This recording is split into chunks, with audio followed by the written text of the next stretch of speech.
다중지능의 특징입니다. 다중지능은 선호도, 내가 좋아한다, 높게 나옵니다. 다음에 민감성, 어려서부터 민감했다. 관계에 민감했다. 아니면 뭐 그림에 민감했다. 색깔에 민감했다. 민감한 거에 따라 다르죠. 다음은 역량입니다. 잘한다는 얘기죠. 뭐 성적이 잘 나오거나 또는 뭐 상을 받거나 칭찬을 받거나 그런 거 생각해 보면 나의 다중지능이 뭔지 알 수 있습니다. 이 세 가지의 영향을 받습니다. 그래서 검사 결과가 나오고 그런데 검사 결과는 이게 중요해요. 지금까지 경험에 온 것에 영향을 받습니다. 본인의 모든 지능 가능성을 측정할 수 없습니다. 이 검사로. 하워드 가드너 교수님은 다중지능 검사지를 개발하는 걸 반대했다고 해요. 왜 그러냐면 겨우 이 검사지 가지고 각 사람의 강점과 약점 지능을 안다? 그건 불가능하다라고 얘기해요. 오랜 시간 경험하고 또 그것을 관찰한 것을 통해서 판단하는 것이 맞다라고 가드너 교수님은 말씀하셨고 그 밑에 뭐 공부하던 사람들이 만들어낸 게 이 다중지능 검사입니다.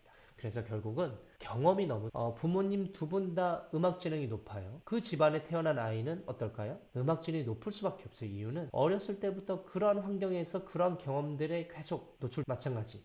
여러분의 강점 지능이 무엇인지 알려면 계속 강조하지만 경험이 너무 중요합니다. 아직 경험하지 않아서 그것이 여러분의 강점 지능인지 모를 수 있고 아직 개발되지 않았을 수도 있어요. 그런 차원에서 보면 우리가 다중지능에서도 결국은 경험이 너무 중요합니다. 여러분의 강점 지능, 진짜 강점 지능이 무엇인지 아는 방법, 경험으로 검증해 봐야 돼요. 정말 내가 언어 지능이 높은지 아닌지 경험으로 검증해야 돼요. 정말 내가 대인관계 지능이 높은지 아닌지 경험으로 검증하셔야 됩니다. ing 중인 거예요. 아직은 우리가 찾아가고 있는 단계인 거예요. 계속 다양한 경험을 통해서 여러분의 강점 지능이 무엇인지 검증하셔야 돼요. 다음은 다중지능의 유형입니다. 다중지능은 크게 두 가지 유형으로 나눕니다. 첫 번째는 레이저형 프로파일. 레이저는 빛이 어떻게 되는 거죠? 그렇죠. 한쪽으로 모이는 겁니다. 이게 레이저형인데 그리고 서치라이트형은 서치라이트가 반대로 빛이 어떻게 되죠? 이렇게 퍼지는 게 서치라이트죠. 레이저형 프로파일은 한 가지 강점 지능이 두드러지게 나타나는 것. 이게 레이저형 프로파일이고 이런 사람들은 굉장히 소수예요. 서치라이트는 반대로 세 가지 이상의 강점 지능이 두드러지게 나타나는 것. 우리 같은 보통 사람들 대다수가 바로 서치라이트형입니다.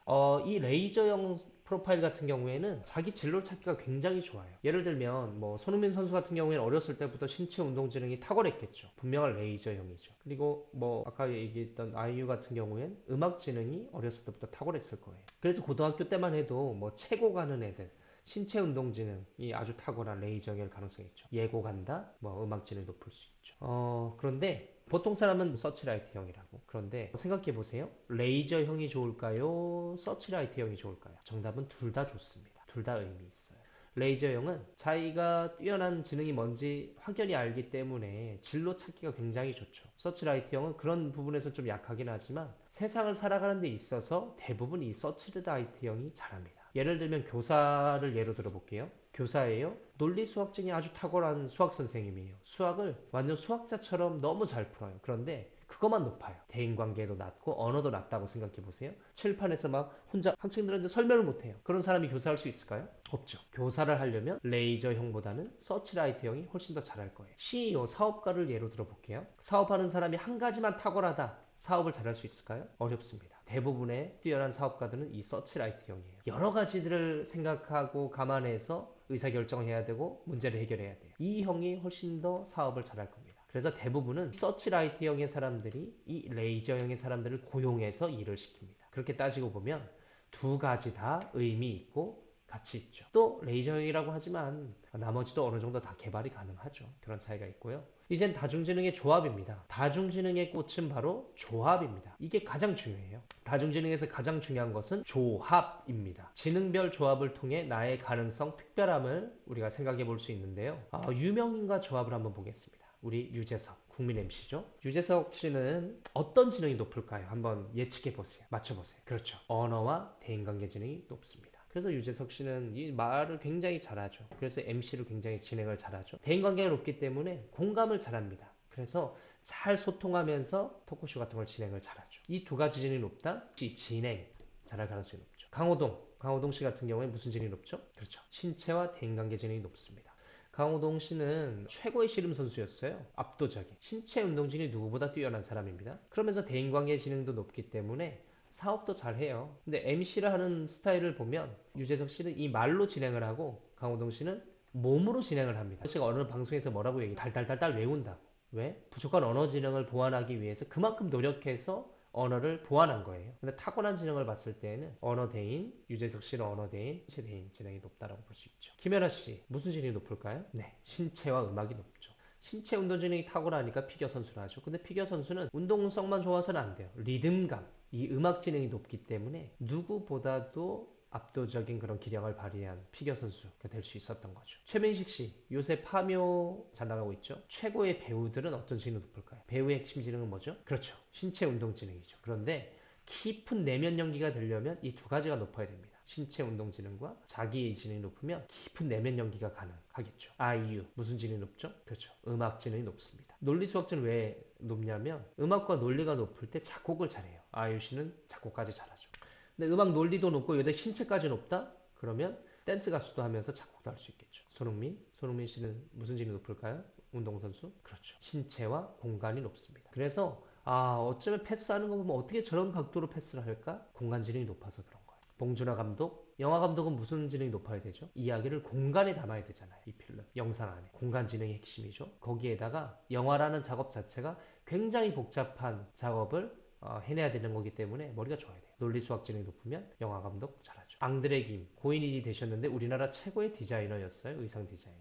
디자인을 잘하려면 뭐가 높아야 되죠? 그렇죠. 공간에 신체 손재주가 높았기 때문에 디자인을 잘할 수 있는 거죠. 유시민 씨 작가, 과거 정치인이었는데 말을 얼마나 잘하는지 몰라요. 논리적으로. 이분은 논리랑 언어가 탁월하신 분입니다. 마더 테레사 종교인들은 어떤 지능이 높죠? 그렇죠. 대인과 자기의 지능이 높죠. 사람에게 똑똑해. 그렇기 때문에 종교인으로서 역할을 잘할 수 있는 거죠. 백종원 씨, 요리를 잘하려면 무슨 지능이 높죠? 아까도 얘기했지만 자연 친화 지능이 높죠. 근데 단순히 요리사가 아니라 사업가예요. 사업가. 그래서 논리, 수학 지능. 조앤 롤링, 작가들은 무슨 지능이 높을까요? 글을 잘 써야 되니까 언어 지능이 높겠죠. 거기에다가 깊은 내면, 깊게 성찰해서 파고들어서 글을 잘 쓰려면 자기의 지능이 높아야 되죠. 여기에다가 논리 지능이 높다? 뭐 추리 소설 잘 쓰겠죠. 여기다 대인관계 지능이 높다? 뭔가 사람과 관련된 에세이, 소설 같은 거 잘 쓰겠죠. 이번엔 직업과 조합인데요. 교사라는 직업 어떤 지능이 높아야 잘할까요? 보통 언어 지능이라고 생각하는데 그거보다도 더 핵심적인 지능이 있습니다. 바로 대인관계 지능이 높아야 교사는 잘할 수 있습니다. 교사는 수없이 많은 사람들과 관계해야 되는 직업이에요. 그래서 이 대인관계 지능이 핵심이고 언어까지 높다? 잘 맞을 수 있죠. 영업사원, 뭔가 물건을 판다, 사람을 만나서 물건을 판다? 이거 좋아야죠. 대인과 언어가 좋을 때 잘하죠. 과학자, 잘하려면 그렇죠. 논리와 자기, 자연 친화 지능 높아야 되겠죠. 프로게이머, 게임을 잘하려면 무슨 지능이 높아야 되죠? 요새 게임은 대부분 이 3D 공간 안에서 전략 게임이라 머리를 잘 써야 돼요. 그래서 공간 지능과 논리 수학 지능이 높으면 게임을 잘할 가능성이 높아요. 여기에다가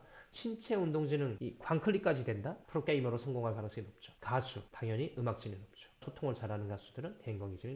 악기 연주가, 악기를 잘 다루려면 음악에다가 그렇죠. 신체 운동 지능 높으면 악기를 잘 다루. 아까도 얘기했지만 공간에 신체 운동 지능 높으면 잘할 가능성이 높고. 웹툰 작가, 웹툰은 공간 감각이 좋아야죠. 거기다 작가니까 언어 지능, 작가, 언어, 자기의 지능. MC, 진행을 잘하려면 레크레이션 지능 잘하는 사람들 보면 그렇죠. 관계가 소통이 잘 돼요. 대인과 언어가. 심리 상담을 잘하려면 그렇죠. 자기, 대인관계 지능이 높아요. 아닌가요? 그렇지 않죠. 상담사는 듣는 직업이에요. 말하는 직업이 아니라. 그래서 자기와 대인이 높으면 상담사가 잘 어울릴 수 있죠. 종교인, 아까도 얘기했지만 자기, 대인. 운전기사입니다. 여기서 운전기사란 택시, 버스뿐만 아니라 배, 비행기, 심지어 우주선까지 포함하는 개념이에요. 운전을 잘하려면 뭘 잘해야 되죠? 그렇죠. 공간에다가 신체가 높으면 운전을 잘할 가능성이 높아요. 배우의 핵심 지능 뭐라 그랬죠? 신체 운동 지능이라 그랬죠. 거기다 자기 이해까지 높다? 명배우가 될 가능성이 높습니다. 운동선수, 공간, 신체. 손재주가 좋고 공간 감각이 좋아? 당구 잘 칠 가능성이 높고. 수의사, 의사의 핵심 지능이 뭐 지능이죠? 거기에다가 동물을 다뤄야 되니까 자연 친화지. 조련, 동물을 훈련시킨다. 뭐가 높아야 되죠? 그렇죠. 자연의 신체죠.